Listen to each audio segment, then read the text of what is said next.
আবদান Sakura, আমার হে মুসলমানগণ, তোমরা তাদের সন্তান যাদেরকে আমি নূহের সাথে সওয়ার করিয়েছিলাম। আমরা সবাই হযরত নূহ আলাইহিস সালামের সময় যারা তার সাথে নৌকায় ভ্রমণ করেছিল, অর্থাৎ সমস্ত পৃথিবী যখন বন্যায় প্লাবিত হয়ে গেছে, সমস্ত মানুষ যখন হযরত নূহ আলাইহিস সালামের কিস্তি ছাড়া যত মানুষ দুনিয়াতে ছিল সবাই ধ্বংস হয়ে গেছে, আল্লাহ সুবহানাহু ওয়া তাআলা ওই দিকে সম্বোধন করে আমাদেরকে বলেন যে তোমরা হলা ওই নূহের সন্তান, নূহের সাথীদের সন্তান যারা নূহ আলাইহিস সালামের সাথে নৌকায় আরোহণ করেছিল। আমার বান্দা নূহ ছিল শুকরগুজার বান্দা। আল্লাহ পাক রব্বুল আলামিন হযরত ইব্রাহিম আলাইহিস সালামের ব্যাপারে বলেন, হযরত ইব্রাহিম আলাইহিস সালাম ছিলেন আল্লাহ সুবহানাহু ওয়া তাআলার শুকরগুজার বান্দা। আল্লাহ সুবহানাহু ওয়া তাআলা পবিত্র কোরআনে হযরত সুলাইমান আলাইহিস সালামের হিস্টরি উল্লেখ করে বলেন, হযরত সুলাইমান আলাইহিস সালাম ছিলেন আল্লাহর শুকরগুজার বান্দা।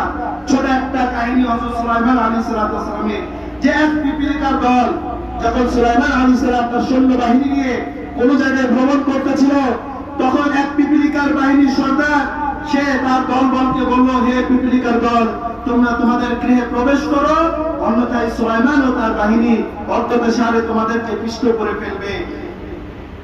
তার কথা শুনে হযরত সুলাইমান আলাইহিস সালাম মুস্কে আসলেন এবং আল্লাহর দরবারে সিজদা আদায় করে আল্লাহর শুকরিয়া আদায় করলেন যে আল্লাহ, তুমি আমাকে এমন জিনিসের ক্ষমতা দিয়েছো যা আমার কথা অনুযায়ী সমস্ত কিছু উঠে এবং বসে, আমাকে সবাই বাদশা হিসেবে মান্য করে।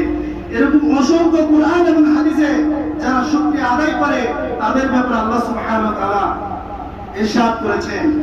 এক আয়াতের মধ্যে আল্লাহ সুবহানাহু ওয়া তাআলা বলেন, ওয়াল্লাহু আখরাজাকুম মিন বুতুনি উম্মাহাতিকুম লা তা'লামুনা শাইআন ওয়া জা'আলা লাকুমুস সাম'a ওয়াল আবসারা ওয়াল আফইদা লা'আল্লাকুম তাশকুরুন। আল্লাহ পাক রব্বুল আলামিন বলেন, হে আমার বান্দারা, তোমরা আমার শুকরগুজার বান্দা কেন হবে না? বলছো তোমরা যখন তোমরা একসময় কিছুই ছিল না, তোমরা যখন মায়ের ঘরে জন্মগ্রহণ করেছো তখন তোমাদের হাত ছিল না, কান ছিল না, কিছুই ছিল না। আমি তোমাদের হাত দিয়েছি, কান দিয়েছি, চোখ দিয়েছি, বিবেক দিয়েছি, আমি তোমাদের সমস্ত জিনিস দিয়েছি। এই সমস্ত জিনিস এই জন্য দিয়েছি যাতে তোমরা আমার শুকরগুজার বান্দা হও। সম্মানিত উপস্থিতি, আমরা যদি আল্লাহর কৃতজ্ঞতা আদায় করি, আমরা যদি আল্লাহ সুবহানাহু ওয়া তাআলার শুকরগুজার বান্দা হই, তাহলে আল্লাহ সুবহানাহু ওয়া তাআলা আমাদেরকে কি দান করবেন? আল্লাহ বলেন, ওয়ামা ইয়াফআলুল্লাহু বিআযাবিকুম ইন শাকারতুম ওয়া আনতুম ওয়া কানা আল্লাহু শাকিরান আলিমা। আল্লাহর কি প্রয়োজন? তোমাদেরকে শাস্তি দেবে। আল্লাহর কোনো দরকার আছে আমাদেরকে শাস্তি দেওয়ার? আমাদের শাস্তি দিলে আল্লাহর কোনো লাভ হবে? আল্লাহর মাকামের কোনো বৃদ্ধিকতা পাবে? কিছুই পাবে না। আমাদেরকে যদি আল্লাহ জান্নাত দিয়ে দাও, আল্লাহর কোনো ক্ষতি হবে না। আমাদেরকে যদি আল্লাহ জাহান্নামও দাও, তাও আল্লাহর বিন্দু পরিমাণ কোনো সম্মান পাবে না। আল্লাহ বান্দার কোনো জিনিসের প্রতি তাবে না। তারপর আল্লাহ সুবহানাহু ওয়া তাআলা বলেন, হে আমার বান্দারা, আমার কোনো লাভ নাই তোমাদেরকে শাস্তি দেওয়ার, কিন্তু তোমরা শুকরগুজার বান্দা যদি হও তাহলে আমি তোমাদেরকে ক্ষমা করব এবং তোমাদের উপর ইহসান করব। সম্মানিত উপস্থিতি, আল্লাহ সুবহানাহু ওয়া তাআলা আমাদের সর্ব অবস্থায় আল্লাহর শুকরিয়া আদায় করা ওয়াজিব। সর্ব হালতে আল্লাহর শুকরগুজার বান্দা হওয়া আমাদের জন্য ওয়াজিব।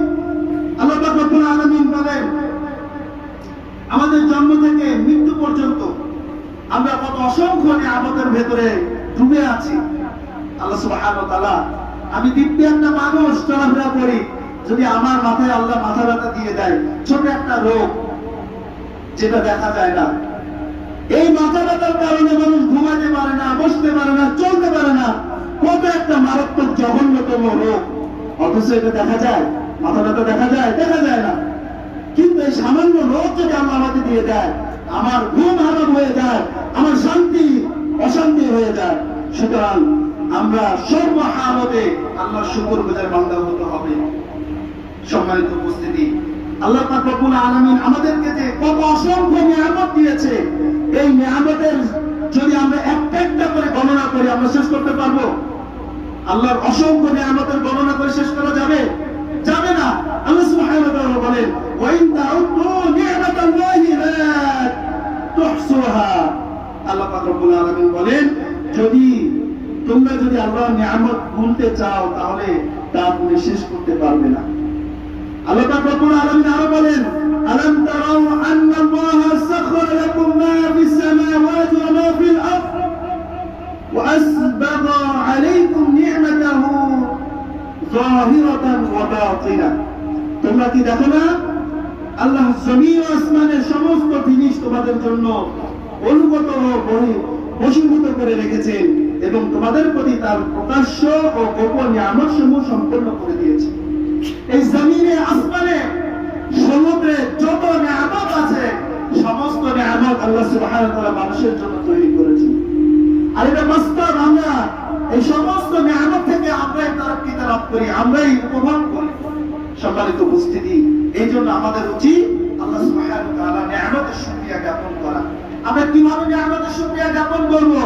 সালাতের মাধ্যমে আমরা নিয়ামতের শুকরিয়া জ্ঞাপন করব, তাসবিহের মাধ্যমে আমরা আল্লাহর শুকরিয়া জ্ঞাপন করব। আমরা বলবো আলহামদুলিল্লাহ, সুবহানাল্লাহ, আল্লাহু আকবার। আল্লাহ রাসূল সাল্লাল্লাহু আলাইহি ওয়াসাল্লাম সালাতের মাধ্যমে আল্লাহর শুকরিয়া জ্ঞাপন করতেন, এমন লম্বা লম্বা সিজদা করতেন, এমন লম্বা লম্বা রুকু করতেন, এমন লম্বা লম্বা কোরআনের আয়াত পড়তেন। জান্নাতের আয়েশা রাদিয়াল্লাহু তাআলা আনহা থেকে এক হাদিস, আনা আয়েশা রাদিয়াল্লাহু তাআলা আন্না নবী সাল্লাল্লাহু আলাইহি ওয়াসাল্লাম قال أن النبي صلى الله عليه وسلم كان يقوم من الليل حتى تتفطر قدمه فقالت عائشة لما تصنع هذا يا رسول الله وقد غفر الله لك ما تقدم من ذنبك وما تأخر قال أفلا أكون عبدا شكورا। আমাদের আয়েশা রাদিয়াল্লাহু তাআলা বলেন, হে আল্লাহর রাসূল, আপনি এত লম্বা লম্বা কেরাত পড়া, রুকু করা, কোরআন পড়া দরকার কি? অথচ আল্লাহ আপনার পূর্বের এবং পরের সমস্ত গুনাহ ক্ষমা করে দিয়েছে। আমাদের আয়েশা রাদিয়াল্লাহু তাআলা বলেন, আমি কি আল্লাহর শুকরগুজার বান্দা হব না? মুহতারাম হাজিরিন, এই জন্য আমরা আল্লাহর বেশি বেশি শুকরগুজার বান্দা হওয়ার জন্য চেষ্টা করব। আল্লাহ সুবহানাহু ওয়া তাআলা ইবাদত বন্দেগী করার জন্য